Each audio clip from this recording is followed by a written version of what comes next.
Salut à tous et bienvenue dans cette nouvelle vidéo dans laquelle nous allons vous parler de l'histoire inspirante du créateur de KFC, le colonel Sanders. Le colonel Sanders est ce gentil vieillard qu'on retrouve sur toutes les façades des restaurants KFC.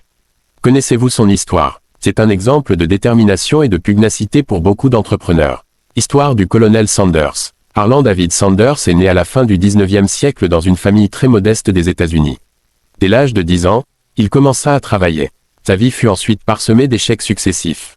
Sa première entreprise vendait des lampes à carbure. Malheureusement, son affaire fut vite obsolète face à la vaste campagne d'électrification lancée sur tout le territoire américain. Il se lança ensuite dans une carrière de juriste, mais fut radié de la profession à la suite d'une bagarre en pleine audience. Bien que finalement disculpé, sa réputation fut à jamais entachée dans le milieu, impossible pour lui de continuer dans cette voie. Nouvelle entreprise, le colonel Sanders décida d'ouvrir un restaurant pour présenter ses talents culinaires, notamment des spécialités du sud des USA, le poulet frit, de la purée de pommes de terre, préparée selon sa propre recette d'aromates et d'herbes. Pour parfaire ses compétences en gestion, il effectua 8 semaines de stage à l'université Cornell. Par la suite, le gouverneur du Kentucky lui accorda le titre honorifique de « colonel du Kentucky » pour le récompenser de sa contribution à la cuisine américaine. La chance semblait enfin lui sourire.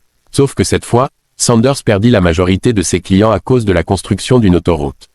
Son entreprise était au bord de la faillite, il vendit à perte et put à peine rembourser ses dettes. Abusé, ruiné et abattu, âgé de 66 ans, il devait se contenter pour survivre d'un chèque mensuel de 105 $, délivré par la sécurité sociale. Là où la plupart des gens auraient pesté contre la fatalité, la malchance ou encore contre l'acharnement du sort, pour enfin baisser les bras. Sanders décida d'agir plutôt que de se plaindre. La naissance de KFC. Décidé à se refaire et convaincu par le potentiel de sa fameuse recette secrète de poulet frit, Sanders décida de commercialiser sa recette. Plutôt que de vendre sa recette, il proposa au patron des restaurants d'utiliser sa recette pour vendre du poulet frit, et en contrepartie, il recevrait une faible somme par poulet vendu.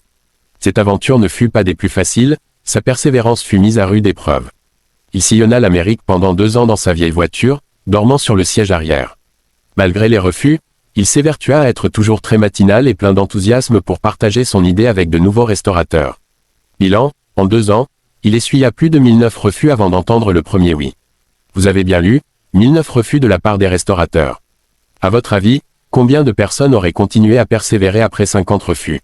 Après 100 refus, après 200, après 500, après 1000, et vous qu'auriez-vous fait? Le colonel Sanders avait compris que la seule manière d'échouer c'est d'abandonner. Et son acharnement finit par payer puisqu'il se retrouva à la fin des années 50, à la tête d'un empire de 400 restaurants en franchise. Au début des années 1960, le Kentucky Fried Chicken commença à engendrer environ 300 000 $ de bénéfices par an. En protégeant farouchement sa recette secrète, le colonel ne tarda pas à devenir un septuagénaire multimillionnaire. Connaissiez-vous cette histoire? En connaissez-vous d'autres dans le même genre? Moi, j'en connais, et je vous raconte la prochaine très bientôt. Si cette vidéo vous a été utile, abonnez-vous, likez et partagez. N'oubliez pas de nous encourager en commentaire.